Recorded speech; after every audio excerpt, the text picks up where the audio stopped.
Hello friends, welcome back to my channel. ఈరోజు మన ఛానల్లో అరకప్పు బొంబాయి రవ్వతో ఇలా పిల్లలకి ఇన్స్టెంట్గా ఎప్పుడు కావాలంటే అప్పుడు రవ్వ ఆపాలను లేదా రవ్వ బూరెలను ఈజీగా ఎలా ప్రిపేర్ చేసుకోవాలో ఈ వీడియోలో చూసేద్దామండి. చాలా పొంగుతూ వస్తాయండి, సాఫ్ట్గా ఉంటాయి, అంతేకాకుండా హెల్త్కి కూడా చాలా మంచిది. మరి సింపుల్గా చేసుకునే రవ్వ అప్పాలను ఎలా ప్రిపేర్ చేసుకోవాలో ఈ వీడియోలో చూసేద్దామండి. దానికోసం నేను ఇక్కడ స్టవ్ వెలిగించి ఒక పాన్ పెట్టుకుంటున్నాను. ఏ కప్తో అయితే మనం వాటర్ తీసుకుంటున్నామో అదే కప్తో అన్నీ తీసుకోవాలండి. 1 కప్పు వాటర్ తీసుకున్నాను, 1/2 కప్ అయితే బెల్లం వేసుకున్నానండి. మీరు బెల్లం పౌడర్ ఉంటే బెల్లం పౌడర్ అయినా కూడా వేసుకోవచ్చు. బెల్లం మొత్తం వాటర్లో అయితే బాగా కరిగించుకోవాలండి.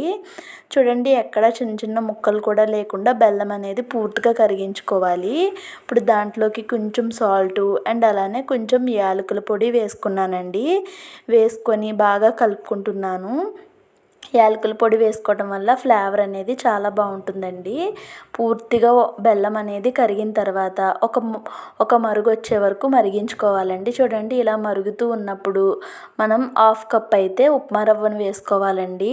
సూజీ రవ్వ అంటారు కదా, ఉప్మా చేసుకుంటూ ఉంటాం కదండి, ఆ రవ్వను కలుపుతూ ఉండలు కట్టకుండా మనం వేసుకోవాలి. వేసుకొని సిమ్లో పెట్టుకొని ఫ్లేమ్ని ఈ రవ్వ మొత్తాన్ని బాగా ఉడికించుకోవాలండి. ఇక్కడ రవ్వని బాగా ఉడికించుకోవటం అనేది చాలా ఇంపార్టెంట్. రవ్వ బాగా ఉడకలేదు అనుకోండి, ఆయిల్లో ఫ్రై చేసేటప్పుడు రవ్వ విడిపోతుంది. రవ్వ కొంచెం దగ్గరికి వచ్చిన తర్వాత 1 స్పూన్ అయితే నెయ్యిని వేసుకొని ఇంకా రవ్వని బాగా కలుపుకోవాలండి. చూడండి, రవ్వ బాగా ఉడికిన తర్వాత ఇలా ప్యాన్ నుంచి సపరేట్ అయిన తర్వాత స్టవ్ ఆఫ్ చేసుకున్నాను నేను. మనం ఇలా చుట్టుకుంటే మనకి బాల్ అవ్వాలండి. ఆ కన్సిస్టెన్సీ వచ్చే వరకు మనం రవ్వని ఉడికించుకోవాలి. ఇప్పుడు రవ్వ బాగా చల్లారిన తర్వాత చేతికి కొంచెం ఆయిల్ కానీ నెయ్యిని కానీ అప్లై చేసుకుంటూ రవ్వని మెత్తగా ఈ విధంగా చేసుకోవాలండి. ఇప్పుడు దీంట్లోకి మీ దగ్గర అవైలబుల్గా ఉంటే కొబ్బరి పొడి వేసుకోండి. నా దగ్గర కొబ్బరి పౌడర్ లేదు, అందుకోసం నేను ఇక్కడ ఒక 1 స్పూన్ అయితే గోధుమ పిండిని వేసుకున్నానండి. పెద్ద గరిటెతో వేసుకున్నాను. మీరు చిన్నదాంతో అయితే ఒక 3 టేబుల్ స్పూన్ అలా వేసుకోండి. గోధుమ పిండిని వేసుకొని గోధుమ పిండి రవ్వ మొత్తం కలిసే విధంగా ఇలా కలిపేసుకున్నాను. కలుపుకున్న తర్వాత కొంచెం ఎక్కువ ముద్ద అయితే తీసుకొని ఈ ప్యాన్ని అయితే పక్కన పెట్టేశానండి. మూత పెట్టుకొని పక్కన పెట్టుకోండి, లేదంటే పొడి బారిపోతుంది. ఇప్పుడు దీన్ని మంచిగా రౌండ్గా బాల్ చేసుకొని మనం చపాతీలా ఒత్తుకోవాలండి. మరీ పల్చగా కాకుండా మరీ మందంగా కాకుండా మీడియంగా ఒత్తుకోండి. పిండిని అయితే ఖచ్చితంగా వేసుకోండి, లేదంటే మనకి కింద అంటుకుపోతుంది. వేసిన తర్వాత అన్నీ కూడా ఒకటే షేప్లో రావటం కోసం ఇలా గ్లాస్తో మనం అంచులు షార్ప్గా ఉన్న గ్లాస్తో రౌండ్గా కట్ చేసుకుంటే మనకి మంచిగా పర్ఫెక్ట్ షేప్ అనేది వస్తుందండి.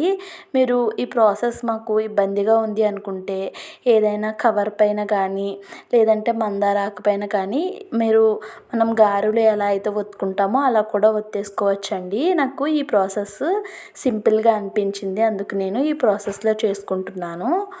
ఇక్కడ ఇదే విధంగా మొత్తం అన్నింటినీ కూడా నేను ప్రిపేర్ చేసేసుకున్నానండి.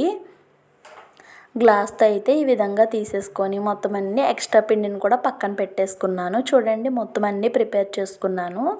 మనకి ఆపం అనేది ఇలా మందంగా ఉండాలండి, మరీ పల్చగా ఉంటే పొంగుతుంది కాబట్టి విడిపోతుందండి. ఇప్పుడు స్టవ్ వెలిగించి ప్యాన్ పెట్టుకొని ఆయిల్ వేసుకున్నాను. ఆయిల్ బాగా హీట్ అయిన తర్వాత ఒక్కొక్కటి అయితే వేసుకోవాలండి. మొత్తం అన్నీ ఒకేసారి కాకుండా నేనైతే 2 వేసుకుంటున్నానండి. వేసిన తర్వాత చూడండి, వాటంతటిని అవే పొంగిపోతాయండి.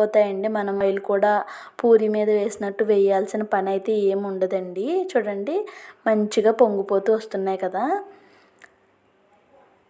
ఒక సైడ్ బాగా కాలిన తర్వాత ఇంకొక సైడ్కి అయితే టర్న్ చేసుకుంటున్నాను నేను. మంచి కలర్ వచ్చిన తర్వాత ఇదే విధంగా మొత్తం అన్నిటిని కూడా చేసుకోవాలండి. చూడండి, 2 సైడ్స్ కూడా మంచి గోల్డెన్ కలర్ వచ్చిన తర్వాత నేను వాటిని ప్యాన్లో దాంట్లోకి అయితే తీసుకుంటున్నానండి. గరిటెలోకి తీసుకొని సైడ్కి పెట్టేసుకున్నాను. ఇక్కడ ఇదే విధంగా మొత్తం అన్ని బూరెలను కూడా ఈజీగా ప్రిపేర్ చేసేసుకున్నానండి.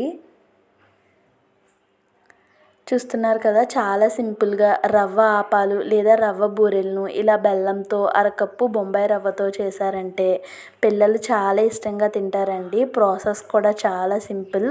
అన్నీ కూడా పర్ఫెక్ట్ షేప్లో రావాలి అంటే మీరు ఇలా గ్లాస్తోనే చేసుకోండి, మంచిగా షేప్ వస్తుంది, చూడటానికి కూడా బాగుంటాయండి. మరి ఈ బొంబాయి రవ్వతో చేసిన ఈ రవ్వ ఆపాలు మీకు ఎలా అనిపించినాయో కామెంట్స్లో షేర్ చేసుకోండి.